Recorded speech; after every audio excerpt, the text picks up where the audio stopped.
चढ़ल शिव एला ससुररिया बसहा चढ़ल शिव एला ससुररिया सबवा छोड़ैया फुफकार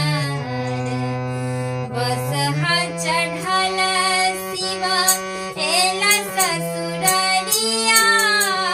बसहा चढ़ल शिव एला ससुररिया सबवा छोड़ैया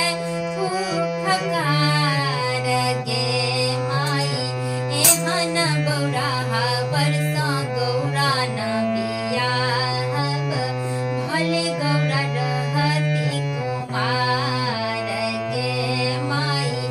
एहन बौराहा बरसा गौरा न बियाहब भले गौरा रहती कुमार गे माई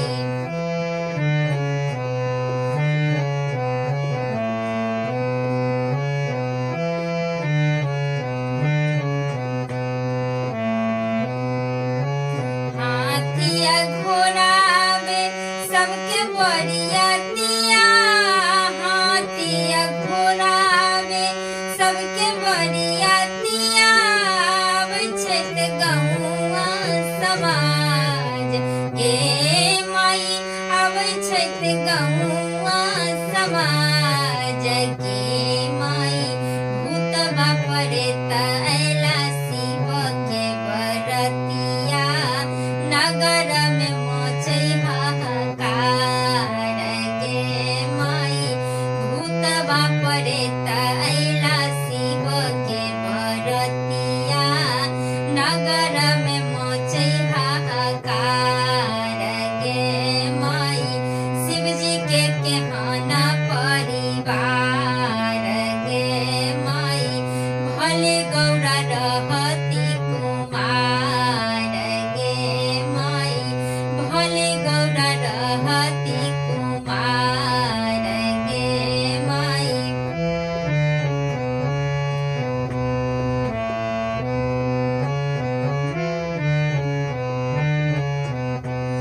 सभे बर पहिरती सूट शेरवानी सभे बर पहिरती सूट शेरवानी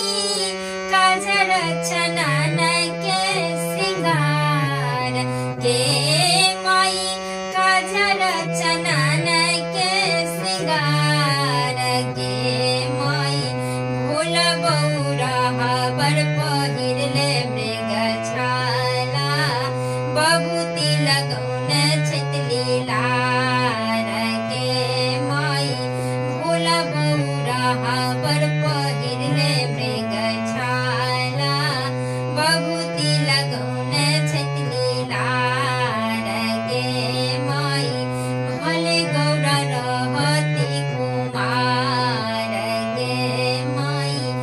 भले गौरा रहती कुमार गे माई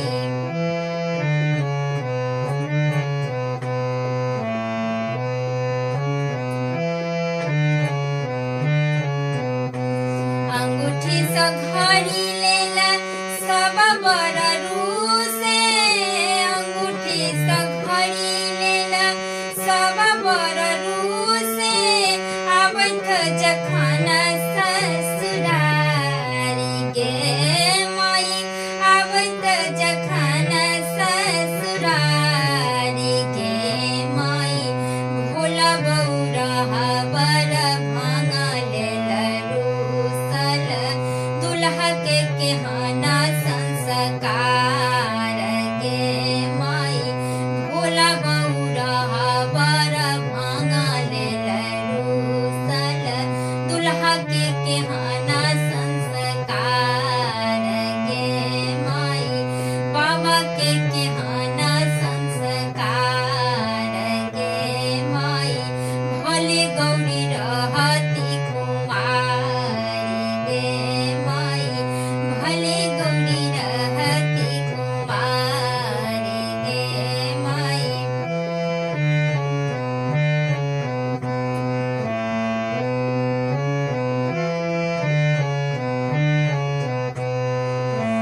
पर नहीं पड़ी छती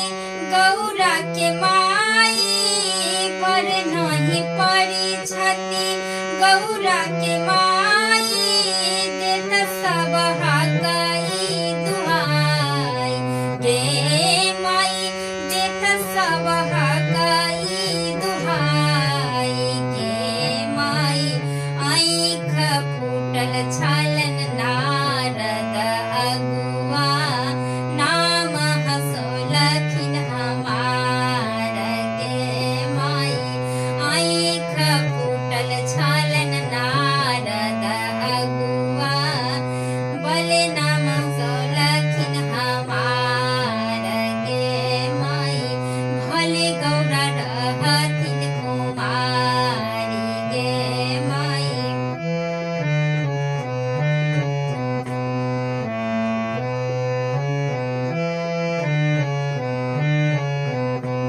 कलसा के ओते ओते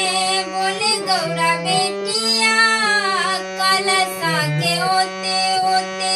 बोले गौरा बेटिया, कनी सुनो अरजी हमार गे माई, कनी सुनो अरजी हमार गे माई। इतने में रूपवा बदललन महादेव, दुल्हा सुंदर सुकुमार गे माई। इतने में रूपवा बदललन महादेव, दुल्हा सुंदर सुकुमार गे माई। कलसा के ओते ओते बोले गौरा बेटिया, कलसा के ओते ओते बोले गौरा बेटिया, कनी सुनो अरजी हमार गे माई, कनी सुनो अरजी हमार गे माई। एतबर में रूपवा